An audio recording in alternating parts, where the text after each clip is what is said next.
Voilà donc, qui est le Père Noël? C'est quoi Noël? Faut-il fêter ou pas la naissance de Jésus-Christ? Dans cette vidéo, tu auras toutes les réponses. Ce que je te demande à faire, c'est de t'abonner et laisser un commentaire selon ton avis. Surtout, reste jusqu'à la fin car je vais te donner toutes les réponses. La naissance de Jésus-Christ, tout d'abord, c'est une vérité biblique.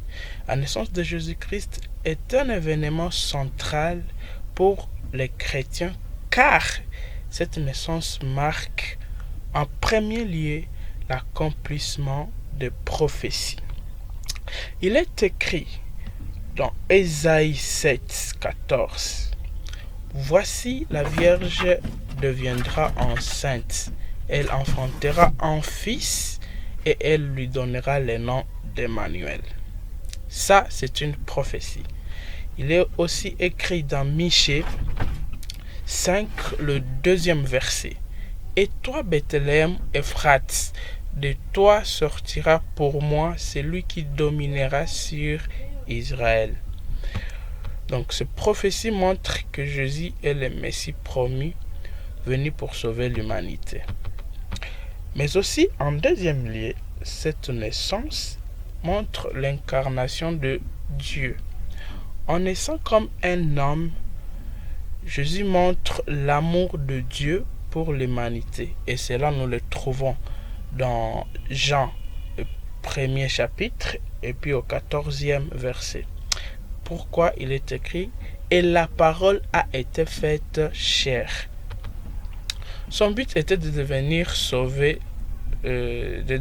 sauveur, en offrant sa vie comme sacrifice pour les péchés du monde. Cela, nous retrouvons cela dans Matthieu, le 1er chapitre, et là au 21e verset. Il est écrit « C'est lui qui sauvera son peuple de ses péchés ». Voilà. On peut alors parler des origines de Noël. Noël, célébré le 25 décembre, est une fête chrétienne, commémorant la naissance de Jésus-Christ à Bethléem. Mais je te signale une chose, cette date n'est pas mentionnée dans la Bible. Les évangiles de Luc, donc chapitre 2, le 1er verset au 20e verset, et Matthieu, chapitre 2, le 1er verset au 12e verset, donnent le détail sur la naissance de Jésus-Christ, mais il ne précise pas des dates exactes. Prenons d'abord l'évangile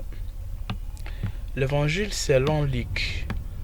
L'évangile selon Luc, chapitre 2, le verset 1 au 20. Bon, là, on nous montre, je t'invite donc à aller lire et comprendre, mais là, on nous montre un décret de César Auguste qui ordonne un recensement dans tout l'Empire romain. Joseph de la maison de David part avec Marie qui était enceinte pour Bethléem. Donc c'est tout ce qu'on nous raconte dans ce chapitre. Oui, le chapitre raconte que Marie donna naissance à Jésus-Christ dans une étable. Elle l'enveloppe dans linge, le couche dans une mangeoire. Des bergers veillent sur leurs troupeaux. La nuit, un ange leur apparaît, leur annonçant une grande joie, en disant « Aujourd'hui, dans la ville de David, il vous est né un sauveur. » Et les bergers rendent gloire à Dieu. Bref, je vous laisse lire le verset, donc Luc chapitre 2 du 1er verset au 20e verset, et vous trouverez tout ce qui est écrit sur la naissance de Jésus. On va voir que certains historiens pensent que Noël a été fixé le 25 décembre pour remplacer des fêtes païennes, par exemple comme la fête romaine de Sol Invictus ou celle de Saturnale, célébrant les solstices d'hiver. Oui, si si il pense qu'il a été fixé à cette date pour remplacer, lui comme sauveur, lui comme lumière, remplacer une activité païenne, à mon avis, je ne trouve pas de soucis avec cela, car au lieu que les activités païennes prennent de la place, remplacer à cette date, c'était l'idéal. La question qu'on se pose, faut-il fêter Noël? La réponse dépend tout d'abord de l'intention spirituelle et de la compréhension biblique. Et je voudrais tirer ton attention ici. Je te donne donc deux perspectives. Et ces deux perspectives portent sur deux arguments. Un argument en faveur de la célébration et un argument contre la célébration. Commençons d'abord par des arguments en faveur de la célébration. En premier lieu, se souvenir de la naissance de Jésus. Noël peut être l'occasion de commémorer la venue du Sauveur sur terre et de méditer sur le plan du salut. Pourquoi ne pas reconnaître qu'un sauveur est venu sur terre? Pourquoi ne pas méditer sur ces plans du salut que Dieu nous a donnés? En deuxième lieu, un moment pour partager l'évangile. Oui, fêter Noël en ce sens, donc les arguments en faveur de la célébration, c'est d'abord commémorer la venue sur terre d'un sauveur, mais aussi partager l'évangile.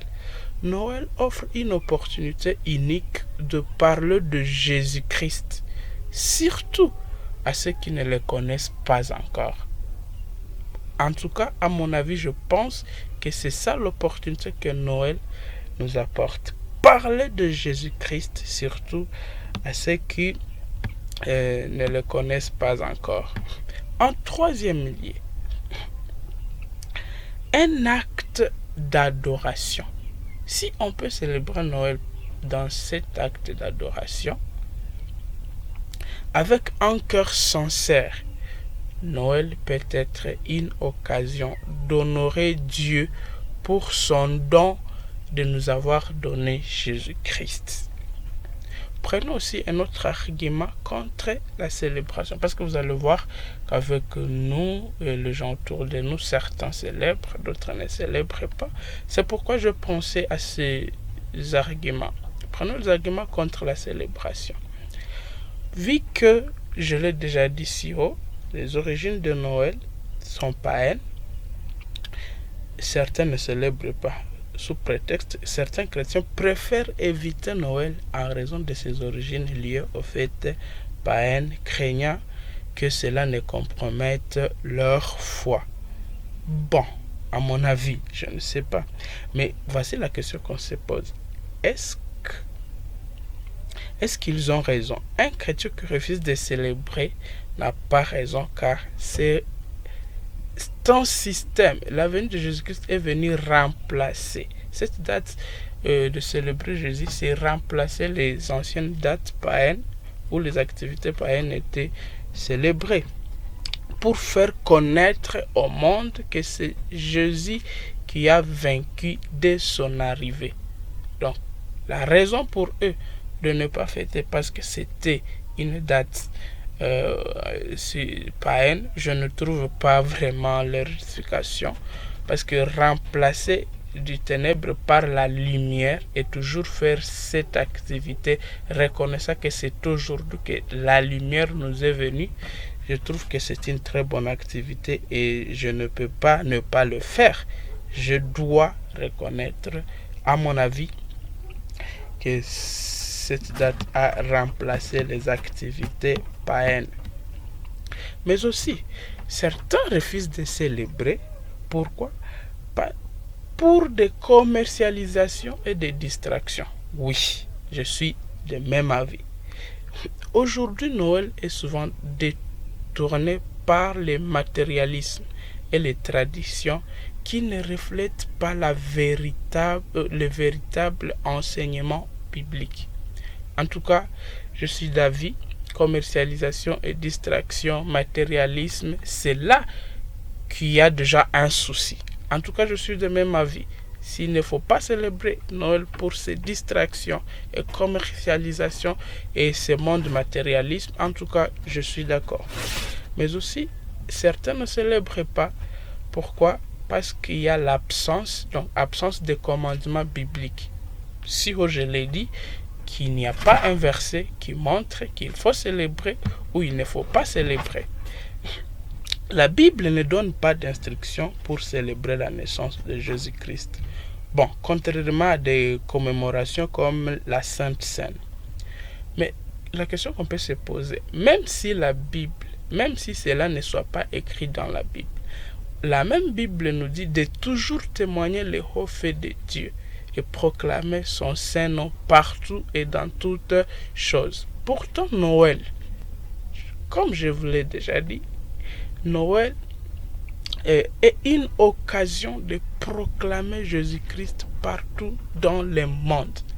Une occasion de montrer qu'il est venu remplacer des activités païennes.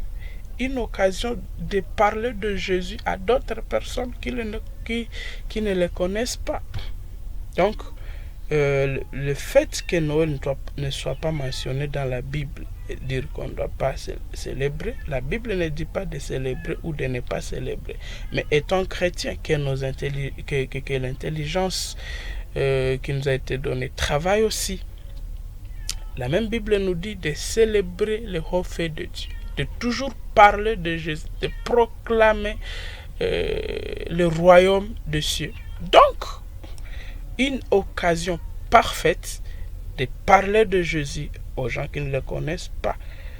Parce que si tu célèbres, tu n'as pas péché. Si tu n'as pas célébré, tu n'as pas non plus péché. Mais si tu célèbres dignement, en se basant sur les principes bibliques tels que je l'ai dit si haut, en tout cas, tu proclames la venue de Jésus-Christ, tu parles de Jésus, tu auras contribué à quelque chose. Et je suis rassuré que si bon nombre de gens reconnaissent Jésus-Christ comme sauveur, tu auras une part grande d'avoir contribué. Maintenant, parlons de qui est le Père Noël. Est-ce qu'il existe? Le Père Noël est une figure fictive inspirée par plusieurs légendes. En premier lieu, Saint Nicolas, ce personnage historique du XIVe siècle, évêque de Myre, est connu pour sa générosité envers les pauvres. Sa légende évolue pour devenir le Père Noël. En deuxième lieu, l'influence de la culture populaire. Au fil des siècles, les traditions européennes se sont mélangées et la figure du Père Noël a pris sa forme actuelle grâce à des récits et des publicités modernes, notamment comme Coca-Cola dans les années 1930. En troisième lieu, est-ce qu'il existe ce Père Noël? Ma réponse est non. Le Père Noël est une figure imaginaire utilisée pour divertir les enfants et promouvoir des valeurs comme la générosité. Pour finir cet enseignement, je vais te faire une réflexion spirituelle et te dire Noël selon la Bible. En premier lieu, on reste focus sur Jésus-Christ. Noël peut être une occasion de rappeler que le centre de cette fête est Christ. Les chrétiens doivent veiller à ne pas se distraire par des traditions sans fondement spirituel. Pourquoi? Il est écrit, si nous regardons Luc 2, le 10 au 11e verset, il nous dit « Je vous annonce une bonne nouvelle aujourd'hui. Dans la ville de David, il vous est né un sauveur. » Restez dans la vérité. En deuxième lieu, si vous choisissez de fêter Noël, faites-les dans un esprit de reconnaissance et d'adoration. Évitez les éléments qui dénaturent la foi chrétienne. Commercialisation, par exemple comme la commercialisation et la traduction païenne. Moi, je vais vous dire que c'est un choix personnel et spirituel. Pourquoi? Si nous voyons dans Romains, chapitre 14, le 5e et 6e verset, ces versets encouragent le croyant à respecter la conscience des autres, car il est écrit: tel fait une distinction entre les jours, tel autre les estime tous égaux, que chacun ait en son esprit une pleine conviction. Ce qui importe, c'est de glorifier Dieu dans toutes nos actions. En tout cas, c'est ça, c'est ce qui importe. En conclusion, pour finir, fêter Noël n'est pas une obligation biblique, mais cela peut être une belle occasion de célébrer la naissance de Jésus-Christ. Si cela est fait dans un esprit de foi et de gratitude, que Dieu vous bénisse. Laissez un commentaire sur un prochain sujet ou enseignement lequel tu aimerais écouter prochainement. Passez une très belle journée.